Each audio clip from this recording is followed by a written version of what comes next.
Magandang hapon mga ka-happy hour. Narito ang mga balita para sa MBC TV Network News Update 3 PM edition. Dating PRRD nananatili sa loob ng ICC. Kinumpirma ng International Criminal Court na nananatili si dating Pangulong Rodrigo Duterte sa kustodiya nito.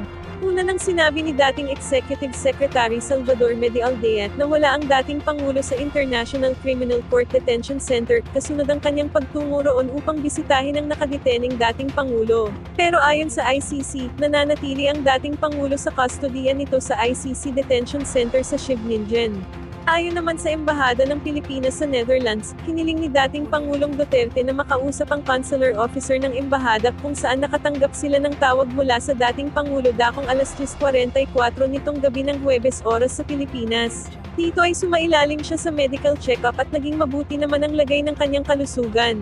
Pumilit din ito sa registry ng International Criminal Court na magsagawa sana ng consular visit, kasama rin na hiniling ng dating Pangulo na kung maaari ay bisitahin siya ng kanyang mga abogado at miyembro ng pamilya. Kinumpirma rin ng embahada na nakausap ng dating Pangulo ang dating Executive Secretary Medialdea na tumatayo rin bilang isa sa mga abogado niya.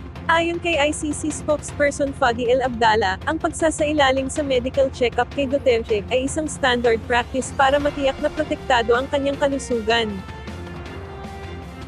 Samantala, PRO request ng kampo ni FPRRD, ibinasura ng Korte Suprema. Tuluyan ng ibinasura ng Korte Suprema ang petisyon na inihain ng kampo ni dating Pangulong Rodrigo Roa Duterte at Senator Ronald Bato de la Rosa para sa agarang paglalabas ng PRO para harangin ang pag-aresto sa dating Pangulo. Una nang naghain ang kampo ng dating presidente ng Petition for Certiorari and Prohibition sa SC para pigilan ang pagdadala sa dating Pangulo sa the Netherlands. Matapos na pag-aralan ng SCN bangkang 74 na pahinang petisyon, sinabi ng Korte Suprema na nabigo ang mga petitioner na sina FPRRD at Senator de la Rosa na magbigay ng malinaw at matibay na dahilan para sa paglalabas ng agarang PRO. Una rito, ay ipinag-utos rin ng SC sa mga respondents na magbigay ng kanilang komento hinggil sa petisyon sa loob ng 10 araw, wala pang komento ang kampo ng mga Duterte. At yan ang mga balita para sa MBC TV Network News Update 3 PM edition. Abangan ang mga susunod na balitaan mamaya para sa 4 PM edition.